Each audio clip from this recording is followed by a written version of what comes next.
that, and that is not the intent. You're just living there and then you're just hosting a social event. I think it's just like, Yeah. the next door for us and that people and next door, that block from us, Yeah. they're kind of like society people. And then if they see some neighbors like crowded or something, they're complaining, this and that before. Yeah, that I think they're get the next door. It's like not to be racist. It's Portuguese and American or something. The people. Yeah. We cannot just park there in the front of their house. Yeah. They're really assuming that they're parking, but that's the street parking. Yes. Yeah. Those people is so. Oh my God. All right. Well, let's see what the Bible says about what the world will see on you and how the world will treat you as a follower of Jesus Christ. Let's just go to John chapter 15. Yung mga kababaihan, why don't you open there? John 15, verse 20. And the mga kalalakihan, why don't you open to 2 Timothy chapter 3, verse 12. 2 Timothy chapter 3, verse 12 naman ang mga kalalakihan. All the men, open to 2 Timothy 3:12. And all the women, go ahead and open to John 15, verse 20. Oh, and...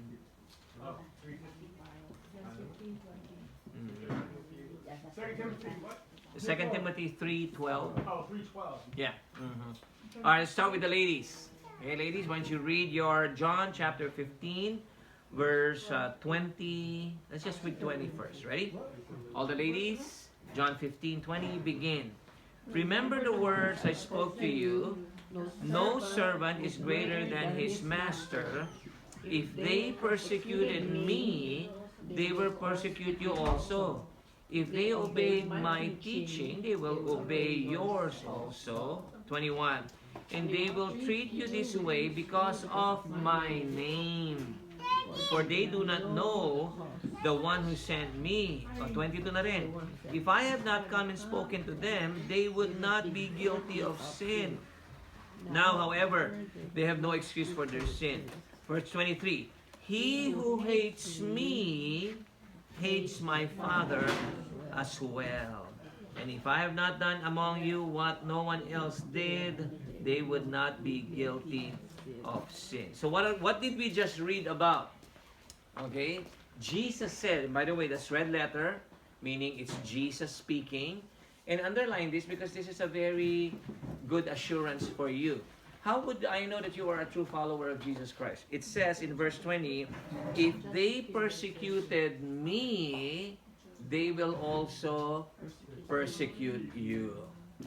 Yan ang price when you follow Jesus Christ. They will misunderstand you. They will misunderstand your social events. They will misunderstand your invitations. They will mistreat you. You being a Christian, they will persecute you. Why? Because in the first place, that's how they did it to Jesus. And Jesus said, if they did this to me, they will do this to you. Kaya dahil, umpisa pa lang yan. Oh, because now that you are becoming to be a prominent follower of Jesus Christ, there will be people. The beautiful thing is this. Let me just tell you this. While some people will misunderstand you, the power of the gospel of Jesus Christ is so strong that those people around you will see the difference in you. So dalawang effect yan eh. Others will see the difference in you and they will persecute you. Others will see the difference in you and they will say, wow, what happened to you? I'd like to know what happened to you. Instead of persecuting you, they will follow you. Yeah. So, you remain steadfast in walking in the Lord.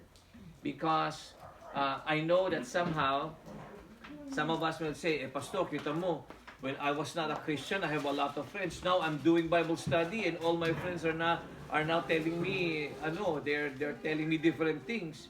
Oh, I thought when I become a Christian, I'll be more popular. No, you won't. When you become a Christian, you will be persecuted. But the gospel is strong enough in your life that those who are closely associated with you will follow you eventually. We'll talk about that following in a little while. 2 Timothy now, chapter 3, Verse 12. All the men, kalalakihan. Ready? Let's read together. Begin. In fact, all who... Christ Jesus will be persecuted. Yeah. Okay. In fact, everyone who wants to live a godly life in Christ Jesus will be what? Persecuted. Kaya ka pala, if you live for Jesus, this world is not a follower of Jesus. So what does that mean? Don't be surprised that they will persecute you. In fact, this morning I was talking to a family who was wondering, why is it that, that when they started coming to church, before they started coming to church, no one was telling them anything negative. And then all of a sudden, they started going to church and people were telling them about negative things. One particularly is they started understanding that they need to preserve life instead of against life. They are pro-life. Yeah. And they started, learning, and they started embracing the sanctity of human life. And guess what?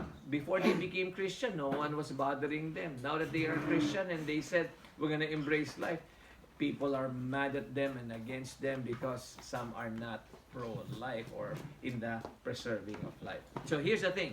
When you follow Jesus and you live righteously, yun ang sabi ng 2 Timothy 3:12, right? When you desire to live what kind of life? A godly life. What is a godly life? A godly life is not a good life. Good life is yung, anong good life? Banding lang, good life. Hindi, God life. What is a God life? It is a choice that you make in front of people. Yan ang God life. And he says, when you choose to live like God, God life, right? Godly life is God life. When you choose to live like God, you will realize and understand that people are gonna go against you. Okay? Now, I'm not scaring you. Sabi mo, Pastor, I don't want to become a Christian anymore because I want to keep my friends. Well, yeah, but the thing is this. You're gonna keep your friends, but if your friends end up in hell and you end up in hell, what good is that for eternity? Let's try to measure eternity. Sige nga, let's measure eternity. How long is eternity compared to 70 years that you will live down here on earth? Long time. Right. It's probably not even a drop in the bucket. It's a millimeter drop. It's like a little sand, minuscule compared to the beach, right? In other words, it is worth it to live for Jesus. It is. It is worth it to live for Jesus. The benefits are a lot better. It has outstanding benefit. In fact, I'm not trying to sell Jesus to you, but I want to let you know that if you follow Jesus, there is a tremendous blessing. In fact, we were talking to a friend where there was problem in a marital situation. And typically, the world will say, if there's a problem and you cannot fix it, divorce. Right? Separate. And they came to ask, Pastor, what does the Bible say? Because everyone else is suggesting you just separate, you just divorce. But the world is going to suggest this to you because they say it's your right and you have to be happy. And it's if you can't live with a guy and he keeps snoring, you file the irreconcilable differences. Is that what they say? Yeah. Yeah. And so, but what the Bible says is this: the benefit of staying and enduring with your partner, with your wife, with your spouse is a lot far better than destroying. Kaya nga sabi nga ni Miss Vivian, I take away all so I can keep one. Talaga naman. Wow naman yun. Sana all. Right. Okay. So that, and hopefully will encourage you. You have to have your right decision. The right decision. And sometimes the people around us are going to say, ano lang yan, smoke screen lang yan. Huwag ka mag-Bible study dito because it's gonna be bad karma or bad spirit. Hindi nga eh. When you bring the Word of God, the more you are blessed. So you are to encourage your landlord. You want to be blessed? Do you want to be blessed with your business? Psalm chapter 1. it says, "Blessed is the man," sige na, basahin na natin. Psalm chapter 1, the blessing of what it means to follow the Lord.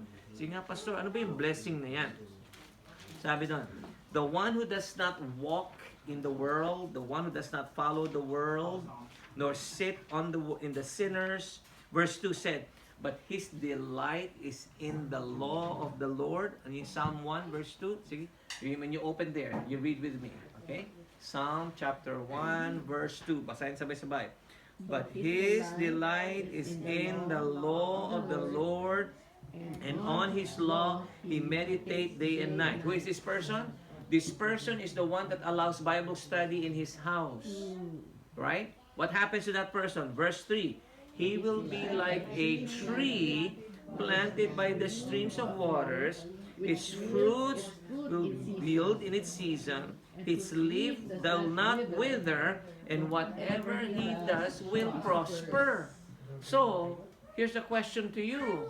Wouldn't you want your house to be prosperous? Right? Wouldn't your life want to be more abundant? And wouldn't your life want to be more fruitful? Then, what does the Bible say? Then, verse 2, delight in the law of the Lord. Do Bible study in your home. Pakita natin yan kay Mr. Landlord para makita niya na, sir, no, you're actually shooing the blessing away if you close this house for Bible study. And just assure the person, sir, hindi po, we're not making this as a church. Don't worry. This is just simply a place where we open the Bible. Ito, we're opening the Bible to you. And here's what it says, you want to be fruitful? You want to be prosperous? Sagot ni Landlord, of course. Then meditate on the law of the Lord. Yeah. And who knows, that might be an opportunity for you to say, anong gusto mo? You want us to go to your house next time? Yeah, we can go to your house and we can study the Bible. And this is the same reason why throughout the week, we encourage you to open your homes. Because, let's face it, some of us, probably, or some of our friends are never gonna go to a church, but they'll probably be willing to go to someone's house. And in that house, we can study the Bible. Yeah? The Bible does say that opening the Bible in the house is a very biblical thing. Look at Acts chapter 2. Is it biblical to study the Bible in the house? Yeah, sinasagot pa natin yung si Mr. Landlord. Marami na tayong verse. Let's add another verse. Acts chapter 2. Remember what they did in Acts chapter 2?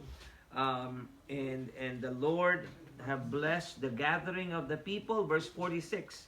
What did they do? Acts chapter 2, verse 46. The question is it okay to open our houses for Bible study? And the answer is, every day, all right, Acts 2:46. Every day, they continued together in where? In the temple courts. And what else did they do?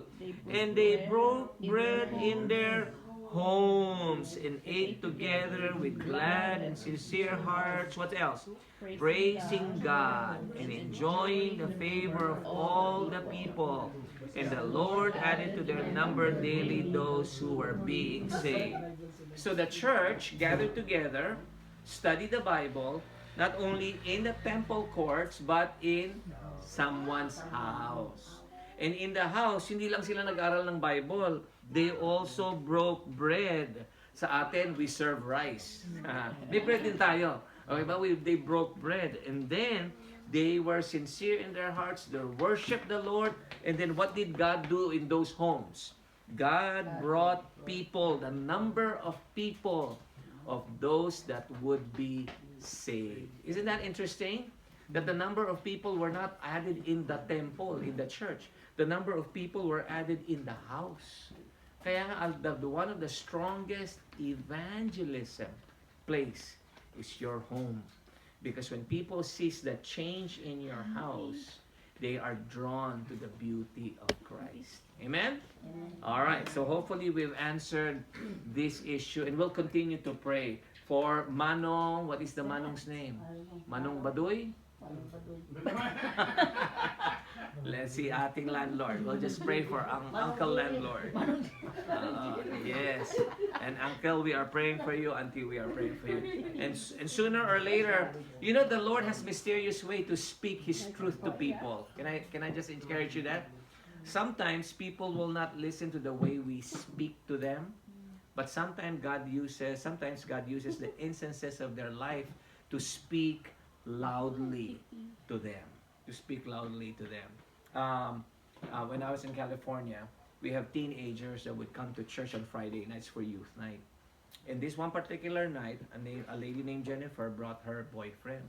And we did an evangelism that Friday night, but that boyfriend did not come to Jesus. You know, the next day, I got a call around 3 o'clock in the morning. It was Jennifer crying on the phone. And she said, Pastor, remember Raul, the guy that I brought to church? I said, yeah, what happened to him? He said, he's dead. I said, what happened? We were pumping gas in the corner of Nogales and Amar back in California. And people started shooting. Pop, pop, pop, pop, pop, pop, pop. And they mistaken us as gang members. And he got shot. And now he's dead. And I remember when Jennifer brought her boyfriend to church, that is basically the kind of reminder that we're telling the boyfriend, you know, you will never know where your life will end. And sometimes God uses instances to speak. You know, when Raul passed away, 4 of his gang members started coming to church. Amazing. Yeah. And a few of those became deacons and leaders of the church now. And Ray's part of that, and Robert's that part of that. So we're grateful. What are we trying to say? God speaks in mysterious ways. If they don't listen to the word of God, sometimes God uses the situation in life. Yeah, can you say testimony to that? Does God speaks in situation in life? Kaya nga sabi natin, huwag ka nang mag-antay. Kasi pag inantay mo pa yung pagkilos ng Panginoon, minsan huli na. Oo. Ngayon pa lang na nangungusap siya, listen to Him. Okay. Questions? Any questions? Titina, question and answer na tayo ngayon. Oo. Sige. Madami tayong nagdaan na there's so many days that passed by, and just maybe some of you have questions when you're studying the Bible, when you're reading the Bible. Nauna na si Ate Vivian. She shared us her situation. So we told what the Bible says. Sa inyo naman. Anyone? Tahimik pa rin. Ate Tina, tahimik. O si Romel na lang magtatanong. Sige. Ay no, okay ba uminom ng alak? O ikaw naman, nasagutan natin yan. Lesson 1 nga yan eh. Okay. But while you're thinking through a question, ang gaganito tayo ha, we're gonna go around ha, and we're gonna ask you for your comments and questions. Kasi nga, we're not asking you to be passive, we're asking you to be active. Here, and let me just start you off with another statement. Why do we do what we're doing? Why are we in Bible study? Why do we have to go to church? Pastor, I accepted Jesus in my heart already. So I'm going to heaven. Why do I need to do these things? There are many answers to that. And partly is because we want to glorify God in our lives, right? So everything that we do must be for the glory of God. But there's another reason, and it is found in Matthew chapter 28, verse 19 and 20. So go ahead and open your Bibles there, and we'll use this as our diagram. This is the diagram. Don't have a whiteboard, but we'll use it as a diagram to make us understand why we do what we do. Matthew chapter 28, verse 19 and 20. 19 and 20. Matthew 28, verse 19 and 20. Sige. Basahin natin sabay-sabay ang verse 19. Matthew 28, verse 19 and 20. Yes. Okay, and these are one of the parting words of Jesus. This is His last words to His disciple before He ascended to heaven. Here's what He said. Ready? Begin. Therefore, go and make disciples of all nations, baptizing them in the name of the Father, and of the Son, and of the Holy Spirit. I'll stop there for a while. Jesus is commanding His followers to do one thing. That is to what? To make Disciples. disciples. Would you underline that? That is the key word there. To make disciples. Jesus said, why you do what you do is because you need to make disciples of other people. What does that mean? Other people are not gonna go to heaven yet. They need to go to heaven by hearing the gospel. They need to go to heaven by having someone share Jesus to them. And who is the one that's gonna share Jesus to them? Us.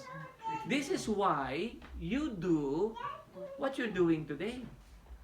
Because unless you know how to share Jesus, you're never gonna share Him to others. And you can never make disciples if you don't share Jesus to others. Right? So I need to ask you this question. Who shared Jesus to you? How did you become a disciple of Jesus? Hmm? Yeah, who shared Jesus to you? This is not a hard question. This is just testimony time. Who shared Jesus to you? Anitina, who shared Jesus to you? Family, sister? Yes. Well, she shared also, and Yeah. co-workers shared also. So God used a lot of people. And Yeah. church also. Mhm. In my life, my dad, God used my dad to share Jesus to me, and then our pastor too. God used our pastor to share Jesus to me. How about you? Who did God use to share Jesus to you? Sa school? Wow, how did that happen? We used to go Bible study when I was still young. Wow, there you go. But Young like Very young. like grade 6, grade Wow. 5, grade 6. But you know, life took me to Different, yeah. different things, because that's how the enemy would work anyway. Uh-huh. Until we But that's lost started, and, you know, yeah. but it's a long process. That's why we have to start, but then it's still a long process Yeah, no matter what. but it began somewhere. But at least somewhere we That's good. you know. All right. How about you? Who shared Jesus to you? Parents? Parents did? Congratulations. Good. Yeah. Those are, by the way, if you're a parent, you need to share Jesus to your child. There you go. And if you're a grandparent, share Jesus to your grandchildren. Yeah. Anyone else? How did you come to know Jesus? Bible study. Wow, thank you, Miss Bell. And these are places and ways on how we make disciples. So now the question is this. But why do I need to do what I'm doing now? It's because it makes you an effective disciple maker. A disciple making is just like being a parent, right? Because how many days have you been a Christian now? How long have you been studying the Bible? 1 month? 2 months? 5 years? 10 years? Give me answers. How many months or years have you been studying the Bible now? It's like on and off. On and off? I know, but how long? 1 month? 2 months? A long time. Long time? Okay. Years. What does that tell you? If you have been studying the Bible for a long time, there are people behind you who do not know the Bible. A disciple maker means you are ahead of everyone else or some people, and it is your responsibility to point the people behind you to Jesus. Yeah, to Jesus. Notice, that's Matthew 28:19. Notice what Paul said in 1 Corinthians chapter 11. Go to 1 Corinthians chapter 11. Look at verse 1. We're talking about disciple making or making disciples, and what is my role in all of this. 1 Corinthians chapter 11 verse 1. Okay? Yeah. Chapter 11 verse 1. Okay, ready? And begin. Imitate or follow my example as I follow the example of Christ. What is a disciple maker? Be a good example. Yeah, a disciple maker is one who has been studying the Bible ahead of anyone else, and they are examples or model to the one that's following them. Okay? So, halika, magbigay tayo ng example. Oh, sige, this table here. how long have you been studying the Bible? First Corinthians 11. Brian, how long has you been studying the Bible? Give me numbers. Let's say 7. 7 years. I've been studying the Bible for 34 years. Sa inyo naman, dito sa area ito, how long have you been studying the Bible? 1 month. 1 month? 3 months? 3 months? A while? More than 5 years? Long time. Long time? Number. 30 years. 30 years. Listening the word of Ah, God. talaga naman. Praise the Lord. Okay, Bel? Hardly read Bible. Give me a number. 22 for Rani. Bel, same number? 22, okay. Matthew? How many years now? Would you say? All his life. 30 something? Okay. Jerry, what do you think? How long now? 2.5 months. 2.5 months? Okay, at least we got a number there. What do you think? Yeah? Maybe 30 something. Oh, 30 something? Oh, kita mo, ahead ka of everyone else. Mel, gano'n na katagal? Wala. That's honest. Sabi ni Mel, Honest. tinatanong na naman ako ni Pastor. Talaga naman. Okay. You see, when you put numbers in all of this, it tells you that in the sequence of disciple making, some of you are ahead of someone else, and some of you are behind. Okay? What is the role and the duty of the people that are ahead of you? Paul said, follow my example as I follow the example of Christ. Disciple makers, because God have called us to be a disciple of Jesus, we are called to make disciples too. And one way of doing that is studying the Bible together. Another is being an example for each other. Being an example. What do you think should we be an example for people who are behind us? What should we be an example for? Like living a godly life. In what sense? Godly life in Like Bible studying, Okay. sharing the word. right? going to Reading the church. Bible and going to church. We need examples of that, right? Yeah, those are examples. Those are important things. What else? How about how to spend our money? Do we need someone as an example for that? Yes, of course. Yeah, because you just Anything you do. yeah, in everything you do. So, in other words, we are an example of people that is ahead of us. So, guess what? There are people who are in this circle. There are people who've been studying the Bible 30 years, 5 years, 2 months, and there are people around you outside here that have not studied the Bible. So guess what? These people who are behind must have an example to follow. That is the 2 months, 3 months. Oh, because you might say, I cannot be an example. Yes, you are. You are an example to people who are in the zero. And these 2-3 months, their example is who? Who did they follow? The 5 years and the 10 years. And the 5 years and the 10 years, who did they follow? The 15 and the 20 and the 30 years. Does that make sense? Everyone is an example for someone else. Okay? Alright, any questions or thoughts? Okay, let's ask questions first. Saan tayo magsisimula, Auntie Tina? Over here? Ako naman opposite ang question. Opo. Ay, ikaw magtatanong? Yeah, I'll ask. Akala ko sila magtatanong. Oh. Just opposite of what you're saying. Sige. Go ahead. Kasi as a Catholic before, actually, as a Catholic, I would wake up early even just to go to church, right?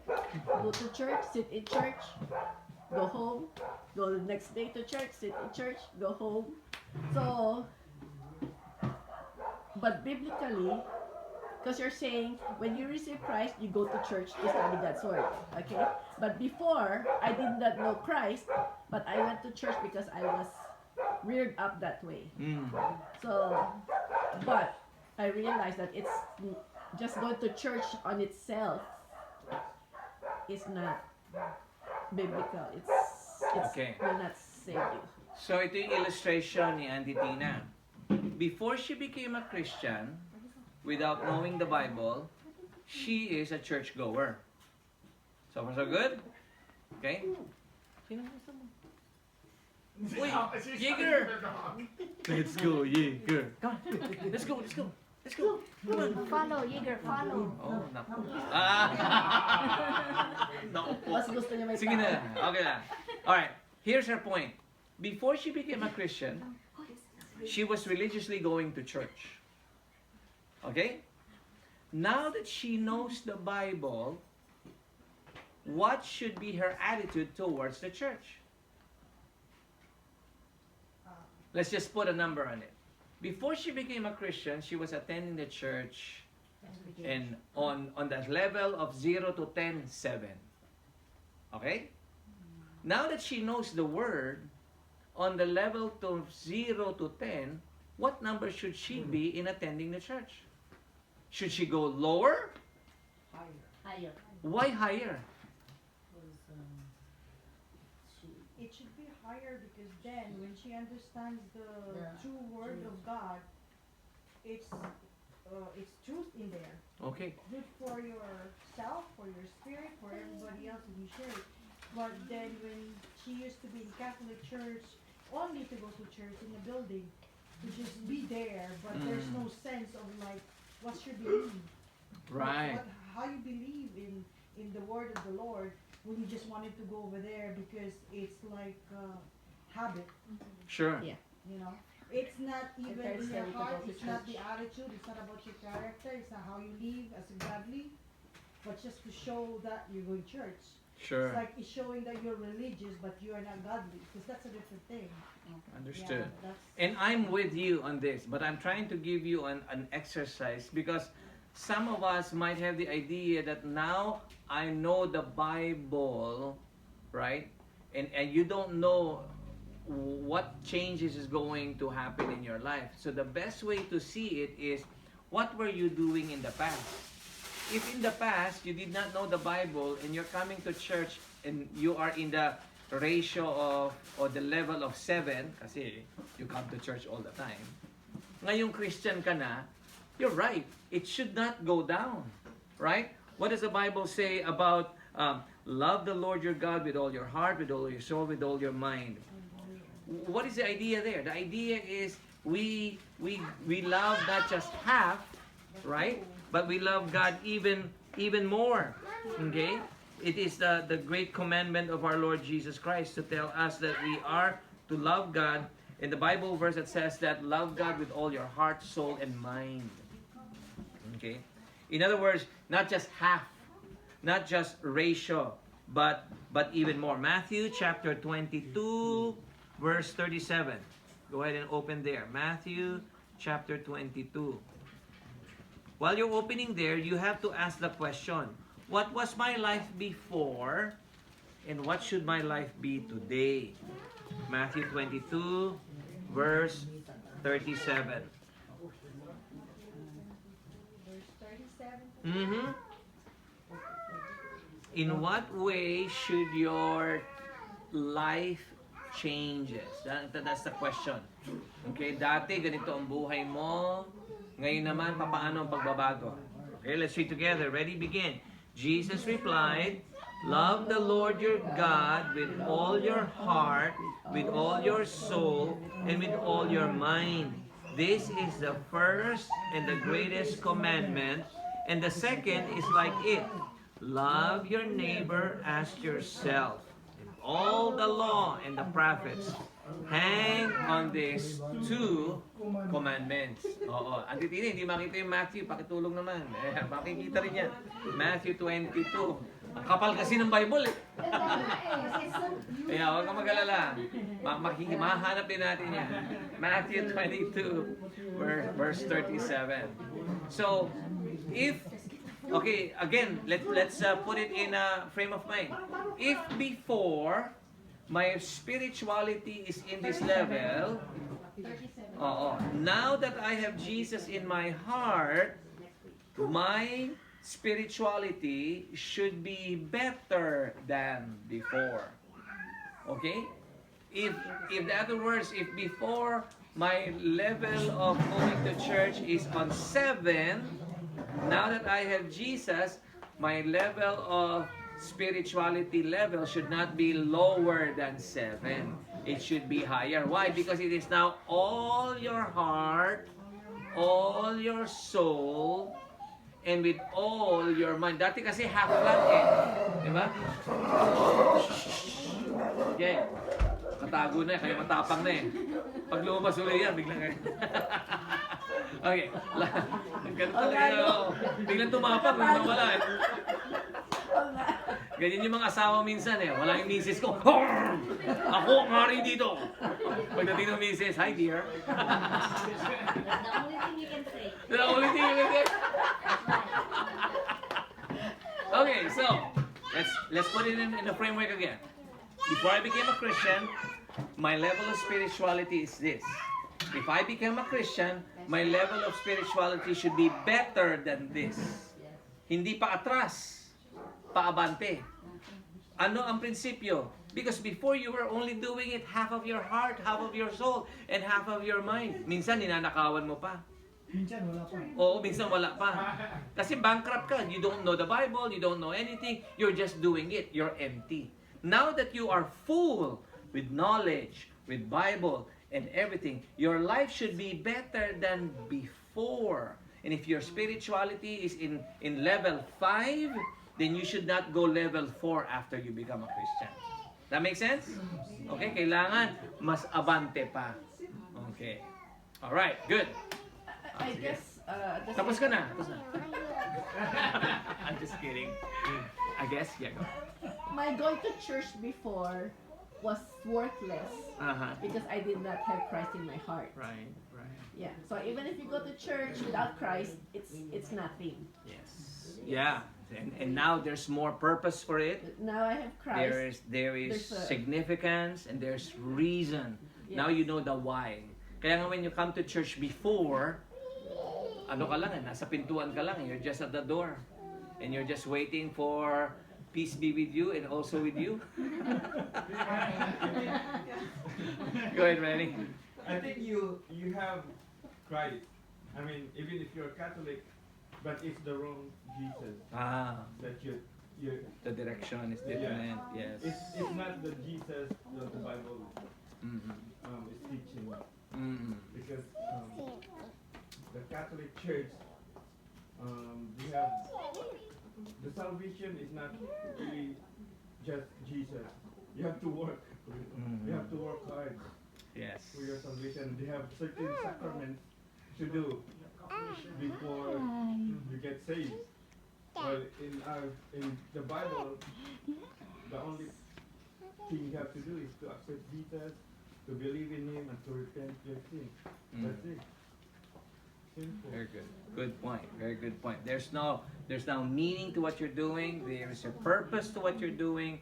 Everything has changed because your salvation is real rather than, and then your worship is real because you're worshiping the true God. And then I guess you realize too, Pastor, that with all the traditions in different religions, that's the one that Jesus hated too, and you cannot mix it with the real God, the real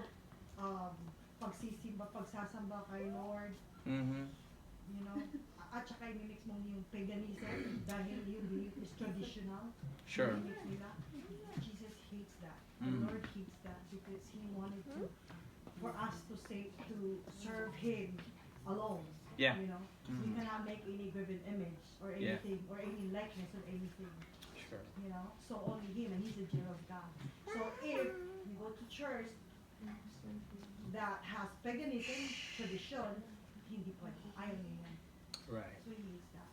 So now, when we know Jesus Christ and we have Christian who will be Christian, Mhm. real Christian, then we know the truth. Right. The truth. Opens our Right. eyes. And the truth shall set you free. Very good. There is moral, there is spiritual bankruptcy before Christ. Yeah. Now that you have Christ, you have been enriched. Christ is in you. You have the Word. You have the truth. Therefore, your spiritual vitality should be a lot more better than your spiritual vitality before. Okay? All right. Excellent. Good. Anyone else? Share with us. Yeah, but just that things, Pastor, Okay. sorry. Go ahead. It Keep on. doesn't make us perfect every day, okay? Even though we have that, it still doesn't make us perfect. we still gonna need Jesus Christ, Right. His Holy Spirit, for us to be made perfect. Separate Right. from that, we are nothing. Though we do all these things, Mhm. separate from the Lord, Jesus Christ Himself, Yeah. we're still nothing. So Uh, every day. Yes, yes. It's a daily sanctification. It's a daily walk in Christ. And you're definitely right. We are not mature where we think we're perfect, but rather we're maturing in our direction is headed there. Okay? Very important. Good. All right, Ranny, your thoughts. Thank you. Dito sa the love, the commandment, Mm. love the Lord your God with all your heart, with all your soul, with Yes. all your mind. This is the first 4 of the 10 commandments. Jesus was just saying it like this is the greatest command. Ang tanong ko po ay pag Sunday na dapat ka na sa church, tapos may pinagkaabalahan kang iba. Okay. Mm. Di ba naging idol mo na yung Ayun. kung ano mo yung pinag-abalahan mo? It's just say, like me, mahilig ako sa sports. Mm. Instead na going ako sa church, nanood ako ng NBA final. So, naging mas priority. I never loved the Lord more than the basketball game. Yung parang naging idol ko yung game. Nagkasala ako dahil sabi ng Panginoon, Yeah. thou shalt not have any other God before me. Naging small letter G-O-D yung NBA. And you know, this illustration is a very good example for us to remember that if you are in Christ, there will be changes in your life. Your priority will change. Yeah. Kasi yun nga, sinabi nga, no? Dati ang priority mo is other things. Especially whatever can tickle your heart.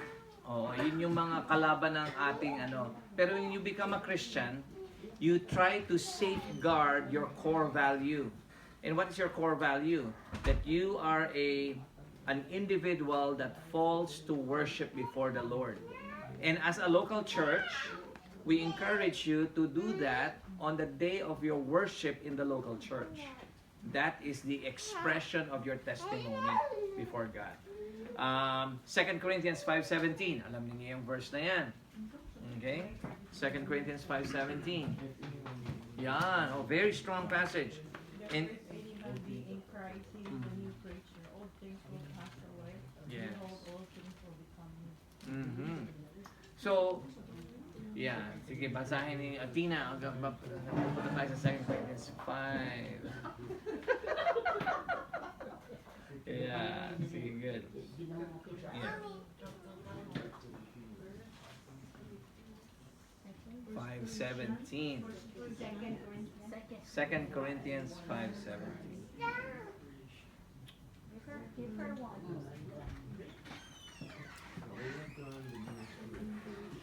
Bring all the sand. Eat all the chocolate. Esther, dear. Now we can clean up upstairs. Pwede ba? Okay. Basa tayo. Sabay-sabay. Ready? Begin. Therefore, any man, right? Uh-huh. All things are passed away. Behold, all things are become new. Yeah. Okay. And notice na it says that you have to be in a certain location in order for changes to happen in your life. In what location should you be in? Look at verse 5:17 again. If any man be in Christ. What is the location? In Christ. Kasi others are out of Christ. Or sabi naman ng iba, I'm only half of Christ. Hindi pwede, kailangan in Christ. Okay? You have to be attached to Christ. And in Christ means you have received Jesus in your heart. And because you are in Christ, what is now your status? You are a new creation. Okay? You are a new creation. And this is what we mean by you coming to Christ. You are now branded as not the old. Ang old is what? An old is worships other gods, worship the idols, and treats the church like it's like an option. NBA today, why am I gonna go to church? Option yon, right? But if you are in Christ, you are a new creation. In other words, you have a new mindset, and God is teaching your mind to renew. Okay, and I have to tell you this: I was not like this before, but I will not be like this forever. Bakit? Because before I was like this, and the Lord changed my life, and I will not be like this forever because the Lord continues to change my life. Tama yung sinabi nyo, I am not perfect. Oo. I am also like you, a maturing believer. Not mature, kasi mature, perfect. Maturing, patungo pa, pataas. Okay? And some of us are 7 steps ahead than the others, 4 steps ahead. But the whole idea there is you are a new creation. Ano ang description ng new creation? Old things have passed away. Behold, all things are becoming new. In other words, the way you look at your past is behind you, but the things that are happening to you are slowly evolving and changing. Okay? So, you're definitely correct in your observations to say that your priority in Christ will change. And the first and foremost priority in Christ is the way you deal with your day of worship. Your day of worship. Why? Because worship is a priority in our lives. Worship is a priority in our lives. The Bible says that worship is priority, and it should be put as importance. Psalm chapter 100. Okay? Psalm 100.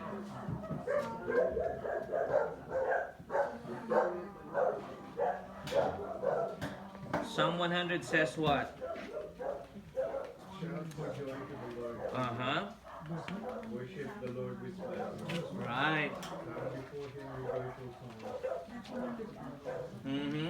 Know that the Lord is good. His mercy endures.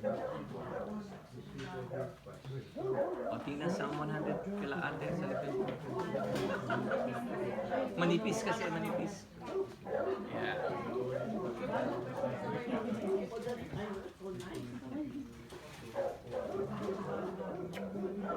Thank you.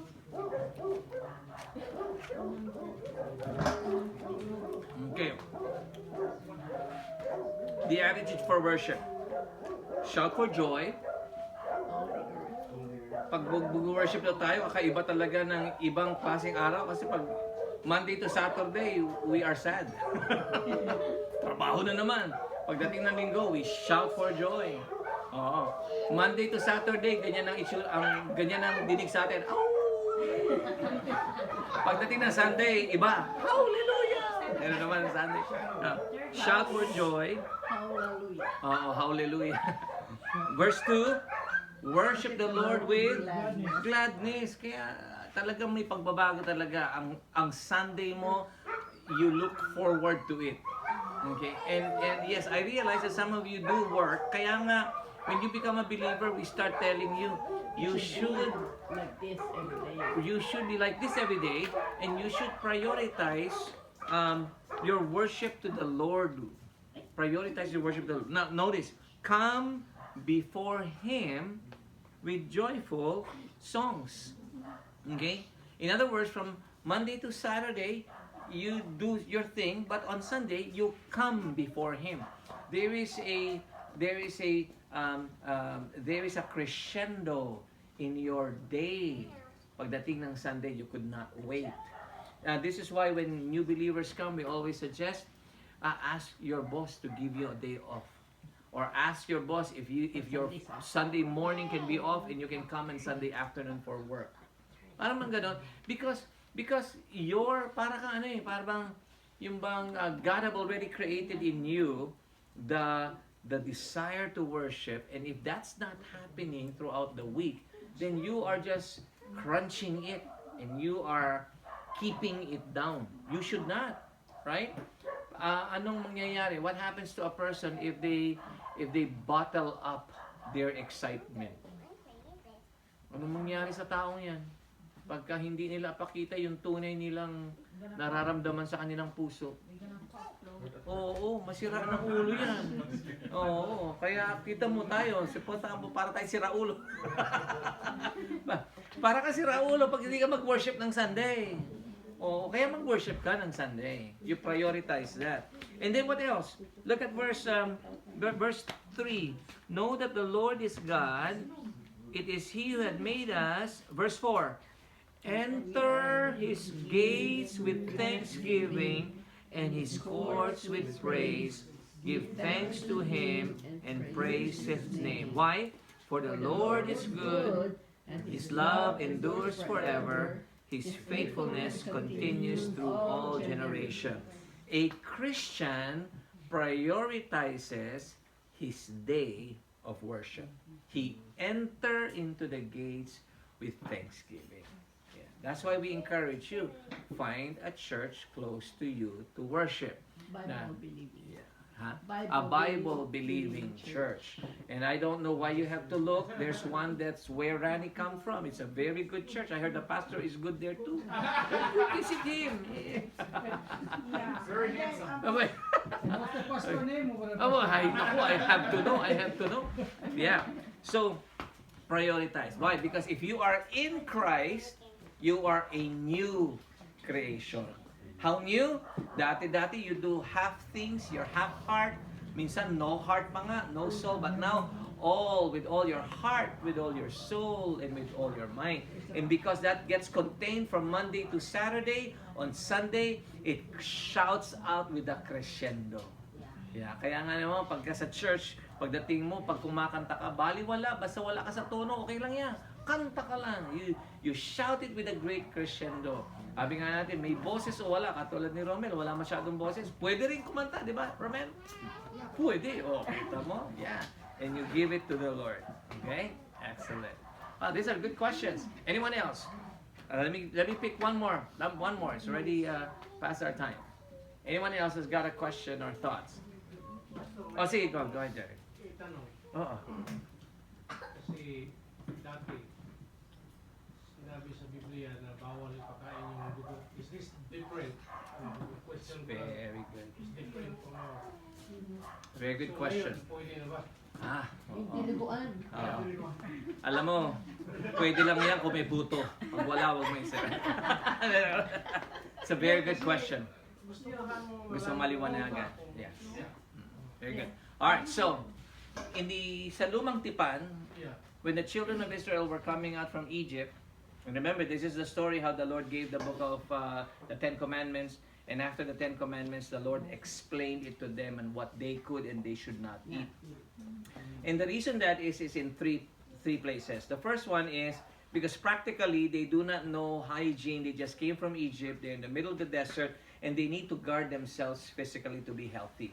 So the Lord is reminding them, do not eat that is unclean. All right? There's no doctors around, so it's best way that you participate and eat food that is automatically clean for you. The second is what we call the ceremonial, because in the presence of the Lord, because there is no one that can wash away your sins, it is very important that you keep yourself away from any unclean things. And the unclean things are the porks, the meats, and all of those, and even the shrimp under the water. Ano tawag dyan? The scales and everything. Those are pinagbabawal in the Old Testament. All right. Now we come to the New Testament, which is our lesson last Sunday. Oh, Yeah. And some of you lost your sermon notes already last Sunday. What did you do with it? Ay. They don't have their book yet. Oh, they do not have their... Auntie Leslie, where is our binder naman? If you did not order your binder yet, this is your sermon notes binder. You order it to Miss Leslie, ha? And you can put your sermon note binder there. Okay, so you are in your sermon notes last Sunday. The question, of course, is, what then is the Lord's reminder for us? because we're short of time, we're just gonna go straight, Jerry, to the answer. Page 2 of your notes, look at point number 2. Page 2, point number 2. This is found in 1 Corinthians chapter 10, verse 25. Basahin sabay-sabay. Yeah, 1 Corinthians chapter 10, verse 25. And it's right there on your page 2 of your notes. It says, letter A, practice freedom. All right, everybody ready? Begin. Eat anything sold in the meat market without raising questions of conscience. 26. For the earth is the Lord's and everything in it. So ito na, Jerry. Fast forward na tayo sa New Testament. Christ died on the cross, and there were many instances that the Lord had been reminding the Christian believer, you are now free from the ceremonial requirement of the Old Testament. Because in the Old Testament, there is no Savior. You have to clean up yourself before the Lord.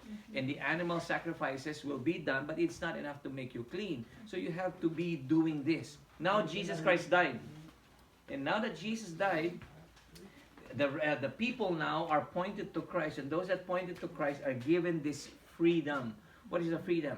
That this is the same freedom that Paul, the apostle, have said that we are, ito yung sinasabi niya, that you can eat anything that is sold in the market. Of course, the context of this is these are meat offered to idols. And we're using the same principle to say that, verse 26, because the earth is the Lord's and everything in it, the Lord have given you the permission to eat anything on it. That makes sense? So, an example would be Peter. And Peter saw a trance and he saw a veil put down with four-footed beasts. And do you remember what happened there? In Acts chapter 10, when he saw the four-footed beasts, the animals, the voice said, kill, arise and kill and eat. Sabi ni Peter, Lord naman, I never eat dirty food. And of course the voice says, don't call anything unclean what the Lord have cleansed. So in other words, you are permitted to eat. Okay? And then once more in 1 Corinthians, you are permitted to eat anything that is on earth. But why is it that there are people who finds it very extent?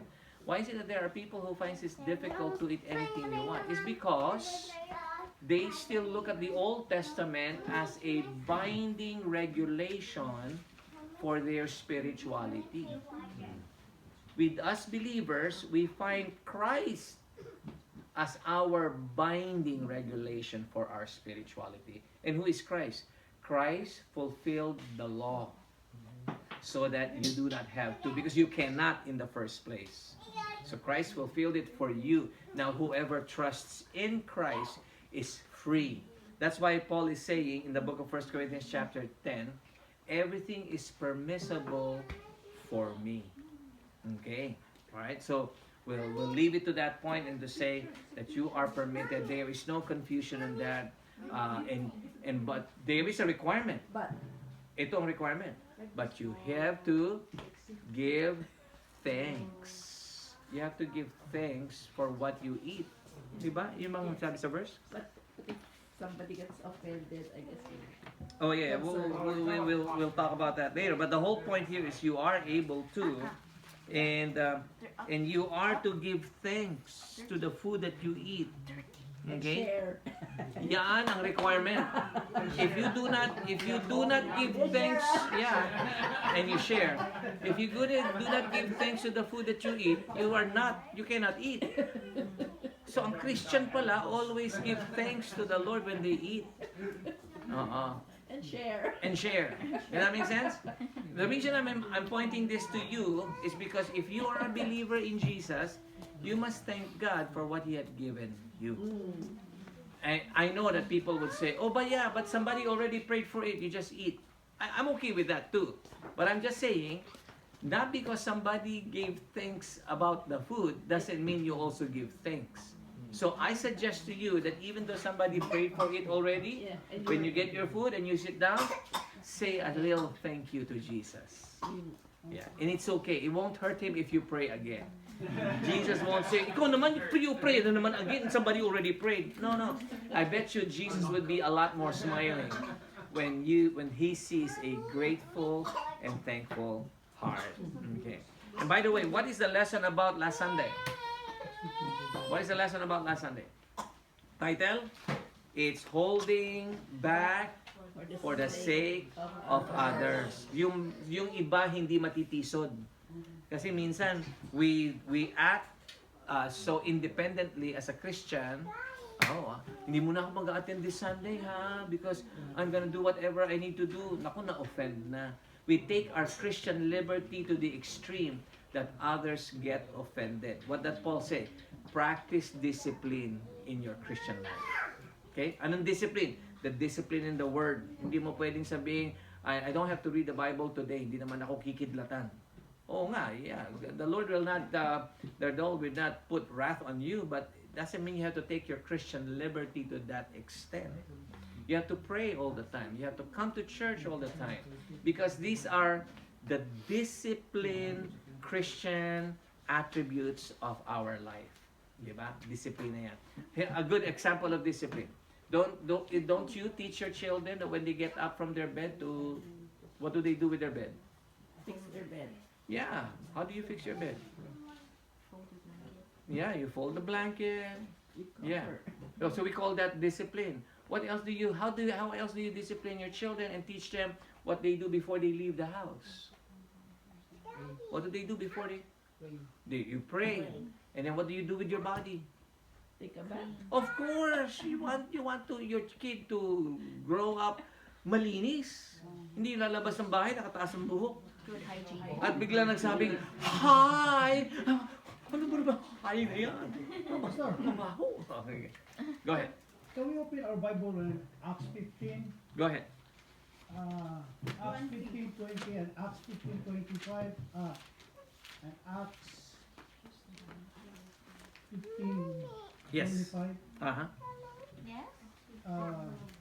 Where the apostle said, I will restrain you from doing this. Yes. Yeah, Acts 15:29. You are to abstain from food sacrifice to idol, from blood, from the meat of struggle animals, and from sexual immorality. You will to avoid these things farewell.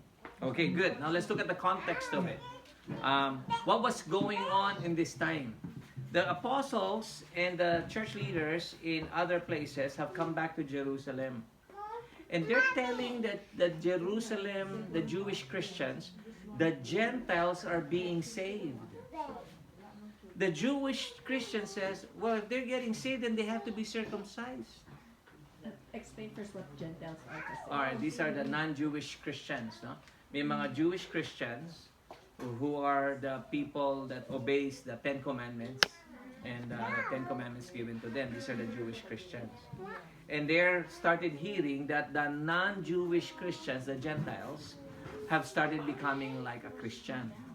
And some of them have said that if that's the case, that they're becoming a Christian, then they should be circumcised. They are asking, why are they becoming a Christian and they are not following the law or circumcision? And so, after all of this, the council said in verse 22, the apostles and elders decided to choose and to send them a message. And what is the message? Verse 24. We have heard that some of you are going out without authorization. And verse 25. So we agreed to choose some of our men to send to you. And what is the message? Therefore we are sending them to you with these things, that it seemed good to the Holy Spirit to us to not burden you with anything beyond following the following requirements. Okay? And what are the requirements? That rather that they will tell the non-Jewish Christians, kayong mga non-Jewish, mga Gentile, okay, it's better for you not to offend others. And the way for you not to offend others is for you not to participate in the meats that is sacrificed to idols. Notice the key word there. They are sacrificed to idols. It's not the meat itself, it's not the blood itself, but rather the one that's offered to idols. So the issue there is not the meat nor the blood. The issue there is the idolatry that's going on. Because these people are using, they call it libation offerings. They actually bleed themselves or bleed the animals in front of these idols. And when that's the case, you need to avoid that.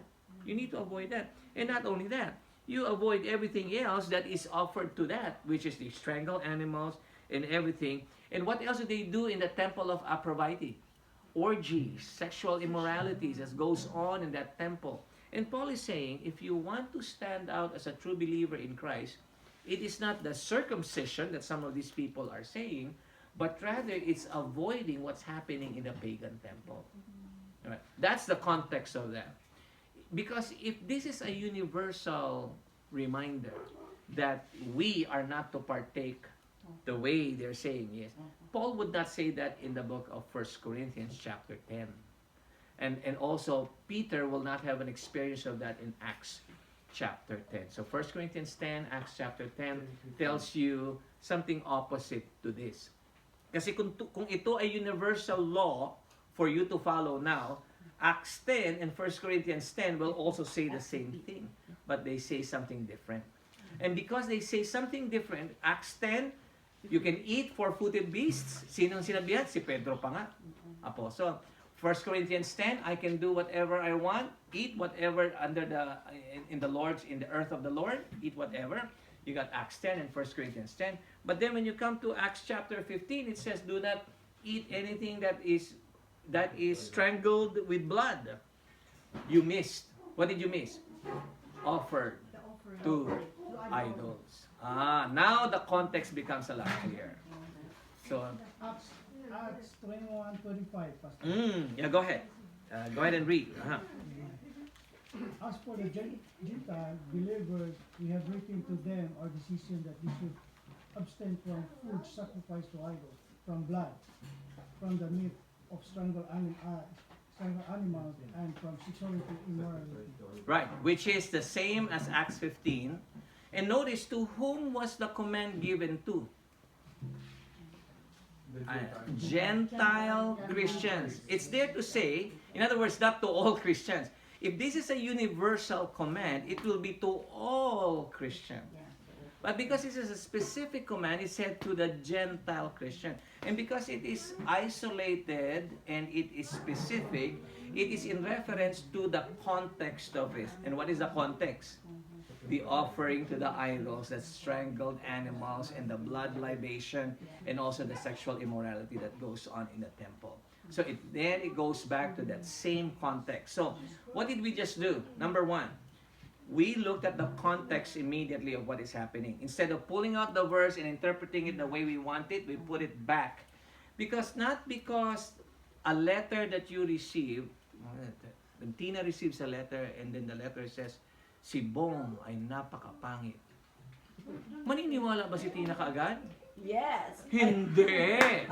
Babasahin mo yung context. Ano yung context? Si Bong ay napakapangit kasi nagdamit ng maluwag. May context pala. Bawal kumain ng dugo at animal. Context. Nang inoffer sa idol. May context. So you have to look at that context. Now you might say, well, is that all? Well, not only that.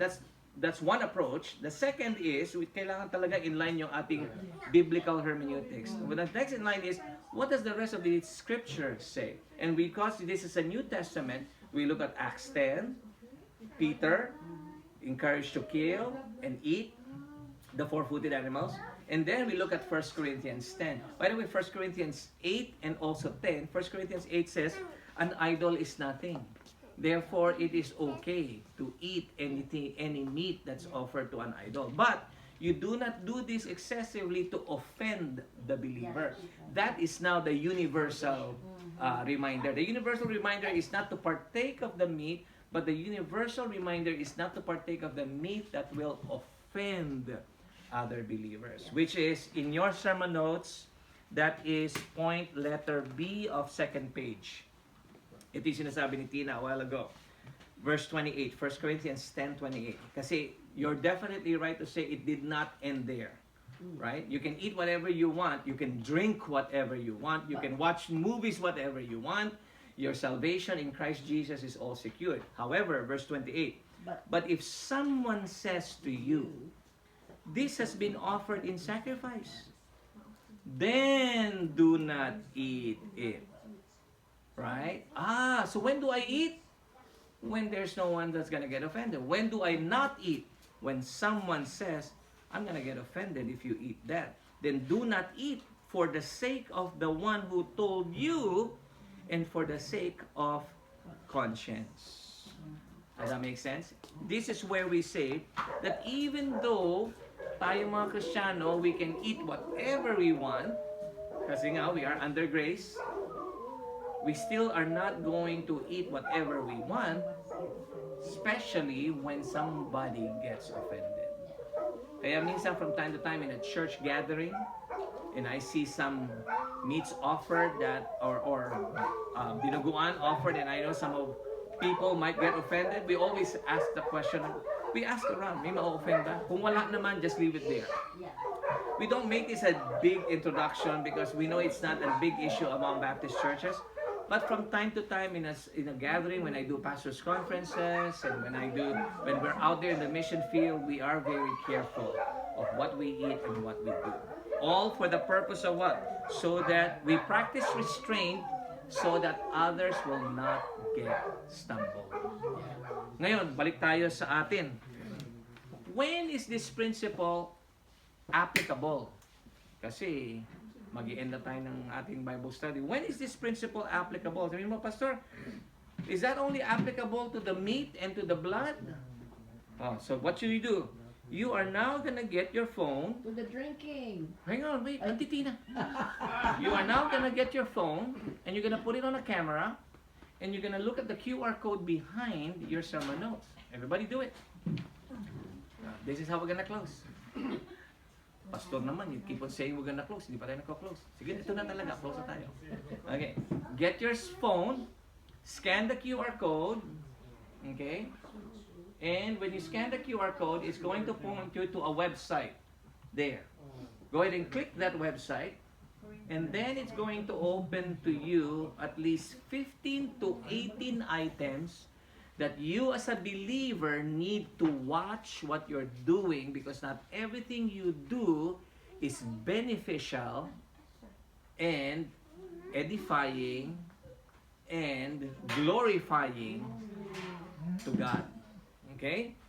For example, point number 1, basa ng malakas.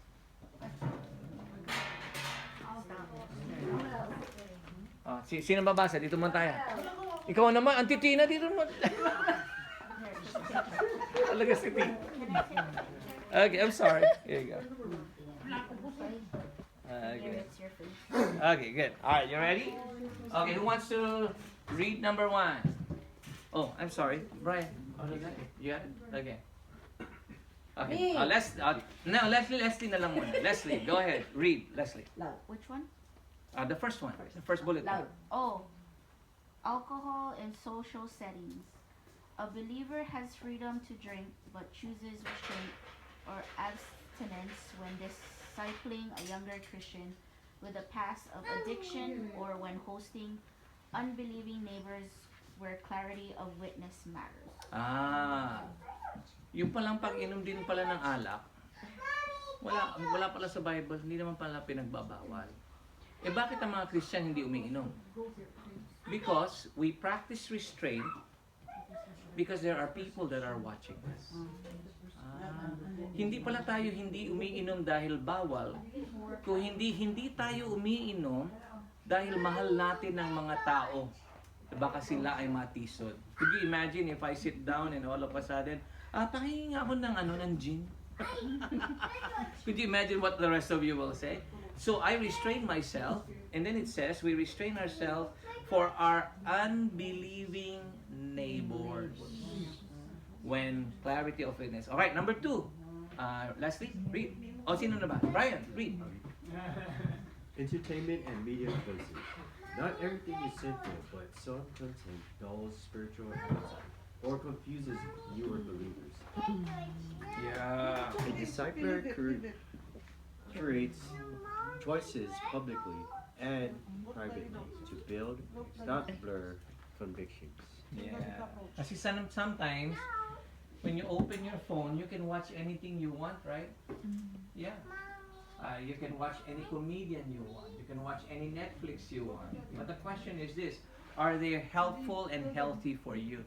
The answer: not everything is sinful, but some content that you watch will dull your spiritual appetite. Before you know it, hindi ka na nagba-Bible reading, nagpe-Facebook ka na lang. Yun. Hindi nga pinagbawal, pero naging bawal dahil nalulung ka o nasobrahan. Kaya nga tayong mga Kristiyano, din sasabihin natin, pagbawalan mo na para hindi ka na malulung pa. Kasi pag inumpisa mo ng umpisa, ang hirap ng pigilin. Alright, okay. Sino sunod? Ping, you wanna read next? Wanna read? Yeah. Third one. Social media encouragement. Posting opinion may be lawful, but does it inflame consensus, fracture unity, or hinder gospel credibility? A discipler asks, who is entranced and stumbled by this? Ito namang social media engagement, ito yung mga nagpo-post. Siyempre, pwede mo naman i-post kung ano yung gusto mo i-post, di ba? Pero sabi dito, you watch what you post. Why? Because the key is, does it build up people? And the word build up means to edify. Or does it only fracture unity or hinder gospel credibility? So not everything you have to post is a good post. You have to ask yourself, who is being strengthened, or will this be a stumbling block for others? Yeah. Okay, next one.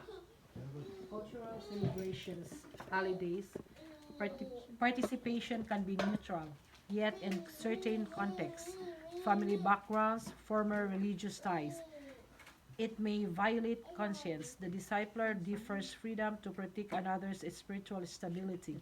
Oh, okay. Sabi niya, these certain celebrations that you do on a particular season, yung mga piyesta, yung mga holiday, yung mga anniversaries or binyag, special na yun, eh? Sabi niya, participation can be neutral. Ibig sabihin niya, baka naman hindi pinagbabawal. Pero, ang tanong, when you do this, does it violate someone's conscience?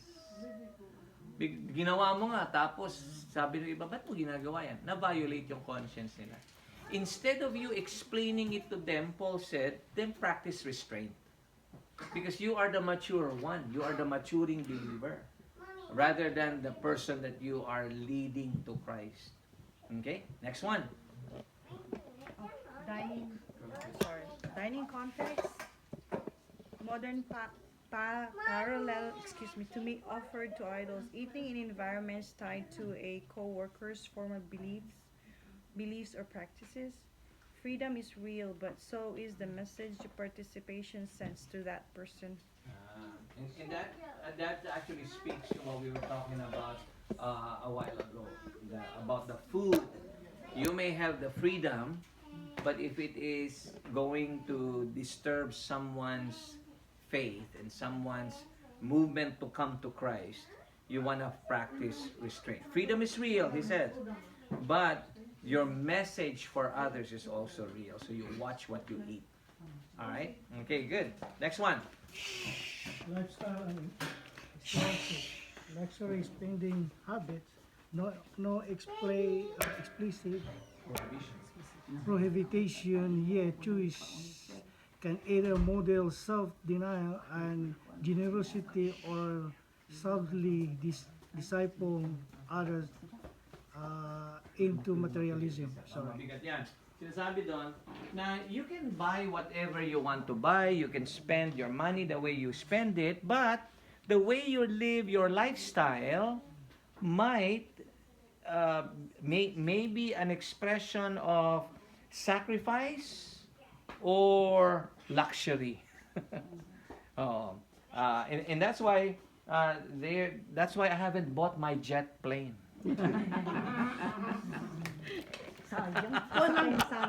Walang pera. Dahil walang pera. Because it says, sometimes you have to use your common sense, right? And if my lifestyle offends you, then I'm not encouraging you to come to Christ. Yeah. So, hindi ko nabibilin yung jet plane. Yan. Okay, next. Speech. Sino na? Right? Akin pa talagang mahaba. Oo, sige na. Kasi ikaw ang ano. Speech. I may say what I want, how I want, when I want.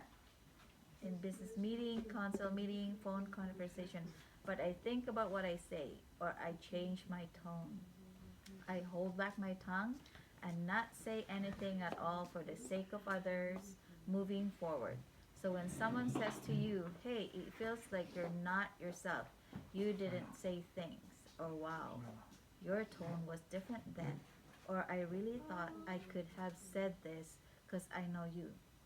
You're the kind of guy that will say that, Because no one else will. yeah, cause no one else will. You know you become the go-to guy, cause no one else will. Feels like people sees you more like a garbage collector than a person of wisdom. Did it not dawn on you that this person is exercising his Christian liberty? That is why he thinks now before he speaks. He changes his tone so he could be more heard. Or at the best, don't say nothing at all for the sake of others moving forward. Okay. Haba niya? Ano ibig sabihin niyan, Ben? Ano yun? Want to explain? That's what they says. If you don't have nothing good to say, don't say Don't it. say. Yeah. Because you may have the privilege, Yes. and you might say, well, I'm the man of wisdom. And the truth of the matter is, it's better to practice restraint, because sometimes the message is heard clear when you're quiet rather than say something. Okay, and that's an example of Christian liberty. Yeah. Okay, next one, Randy. Dress and appearance, not merely modesty, but how clothing communicates values, attention, identity, or stumbling. So even your appearance is very important. Now, of course, we're not saying that your appearance is very important to your culture, kasi that's how they listen to your message. Kaya nga, when you are with certain individuals at naimbita ka sa ano yung cotillion, yung when they wear Barong Tagalog in Maria Clara, anong tawag din? There's a tenor club or something when they start dressing up, right? Could you imagine me going there and I wear my Aloha shirt and everyone else is wearing Barong Tagalog? No one will listen to me, even though if I'm a pastor. That's what it's saying here, that you have to dress appropriately according to your culture and modestly, because you want the message to be heard all the time. Okay? Next one. Dress and appearance. Oh no, we're done with that? The next one. Next one. Humor and Humor joke. and joking. I was only joking may still wound consciousness, normalizes impurity, or weaken credibility. So from time to time, I mean, joking is fine, right? But there are humor and joking that might wound people's conscience. So at the same time, you need to be very careful of how you say. And the way I do it, if I might make a joke around, and I see one guy goes, and then I'll say, sorry, I didn't mean it that way. Because sometimes you just don't know who gets offended, right? Okay, another one. Next one. Music choices, Mm-hmm. not only lyrics but association, atmosphere and the influence on spiritual appetite. Yeah, not because music, sometimes music could be a general standard. We can sing whatever we want to sing. Sometimes you still have to look at the lyrics. What is it trying to promote, and things like that? Because if you might sing someone else's song, and if it's promoting something that is not of God, and it's not healthy, then you probably should not get involved with that song. Okay, which goes you to the next one. Shem, go ahead.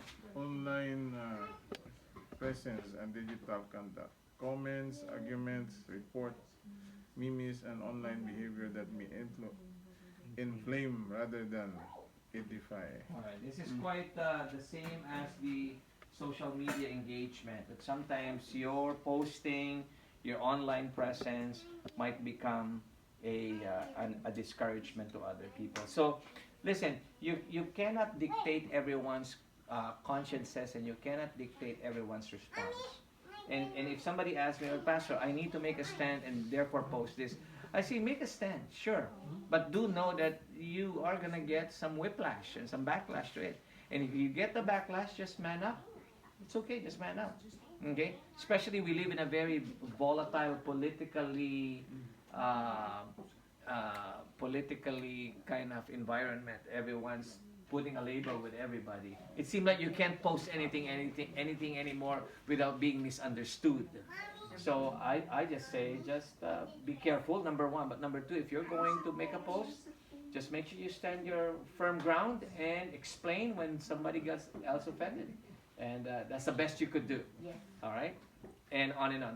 There's many more here that's given to you. That's how we're going to close our meeting tonight. It's the idea that we are to practice Christian liberty, but at the same time, we are to practice restraint. So every Sunday, you get these sermon notes, and what you do at the very back is it asks you for some small group conversations. So if I'm not around, say Randy's going to lead you, and say Brian's going to lead you, or Matthew's going to lead you, what you're going to do is you're going to take the sermon notes, and you're going to look at the sermon notes. The sermon notes normally will say, let's read 1 Corinthians 10, which is the lesson last Sunday, and then you're going to put a rehash in it, and then you're going to ask questions, and everybody gets to participate. Okay? And that's how we will do things. Not just in the near future, but if at some point you are assigned to a small group, that's how we're going to be doing things. All right, any questions?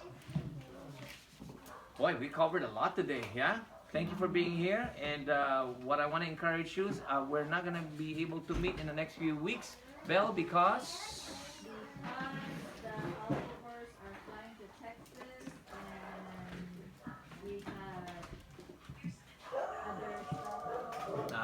Okay, we have other things going on. So, let's just keep an ear if it opens. But I want to encourage you, be a part of a small group.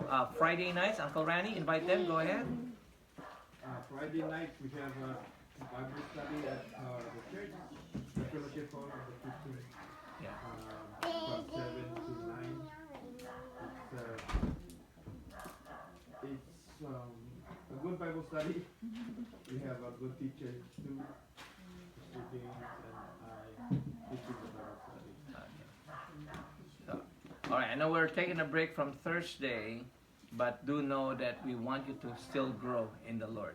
Okay, so from time to time, we might just send a message and say, hey, we're gathering again. I know we're saying some of you are flying out, but some of us who are not flying out, we want to continue to grow. Yeah? Okay, so let's keep ourselves open. Thursday of this month, we have Seafarers Ministry again. Take 2. Okay, Day, magko-contact na kayo ni Day Belinda, ha? Para hindi tayo ma-miscommunicate. Sige. And then they're coming back in June 3rd, so maybe we can do something in the month of June. Excellent. Don't forget, Vacation Bible School is also coming up. Mother's Day is coming Sunday. Mga mother, take a day off. Oh, take a day off. These men are excited to treat you. Oh, something. Di ba, men? You have something special for them this Sunday, yeah? Oh, sige. May kalabasa daw kayo. Alright. Okay. Let's pray together. Our Father, we are thankful for our time together, for reminding us what it means to grow in you. And Lord, we are also reminded of what it means to be disciplined so that we're not just simply doing what we can do, but we are mindful of the people behind us. So Lord, help us to be disciple makers. We're grateful for each one. We give you thanks. In Jesus' name we pray. Amen. Amen. We're going to take a group picture right now. Stay there. Here, stand.